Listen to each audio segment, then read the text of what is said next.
Before you go, I've got to ask you about the US. We've seen the political prosecution of Donald Trump. They've been trying to take his assets. Today, there's been a development there with the bond being reduced dramatically, and he's saying that he'll be posting that new amount. I think it's 175 million US.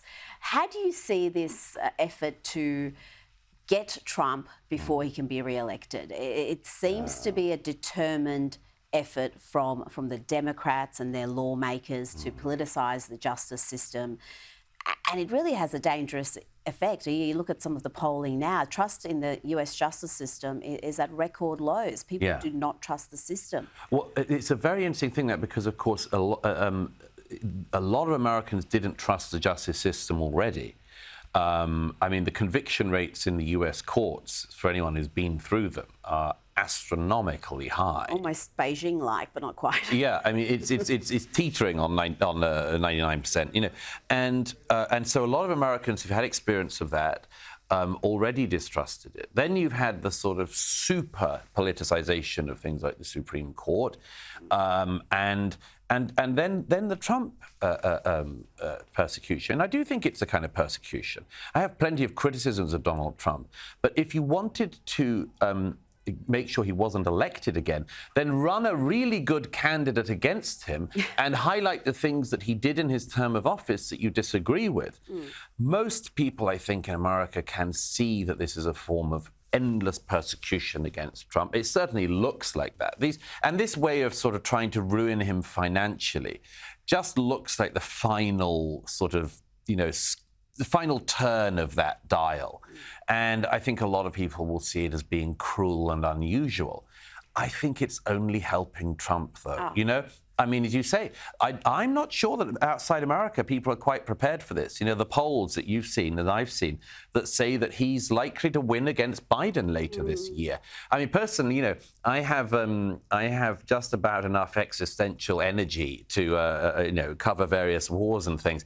I'm not sure if I have the existential energy this time, Rita, to cover Trump-Biden Part 2. We last met in America, in New York, in Trump-Biden round 1. I don't know. I mean, those guys might be there for round 2. You might be there for round 2.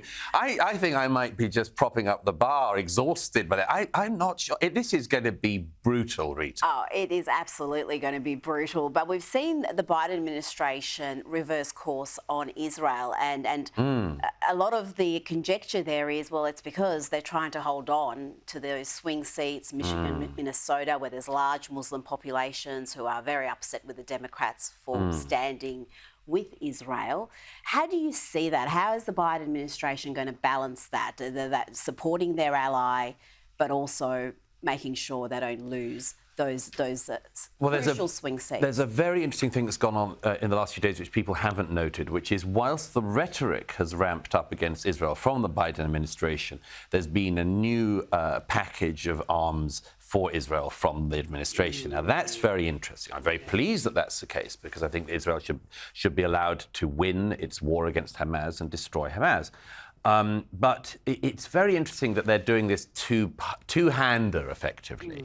The sort of public statements and then what they're actually doing.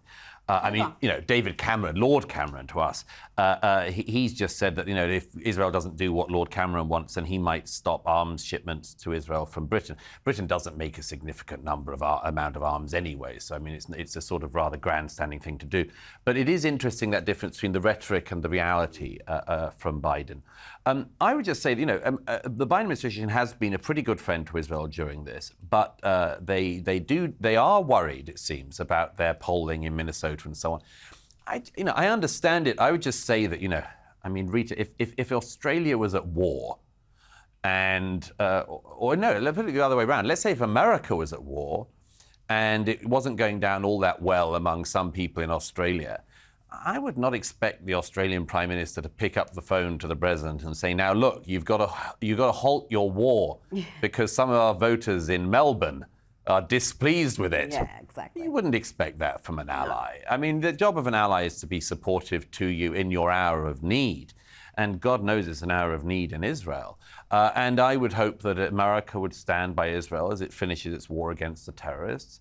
as I would expect people to stand by this country if this country suffered a similar outrage to that which Israel suffered on the 7th. Douglas Murray, always a pleasure. Thank you for your time this evening. Terrific to see you in person.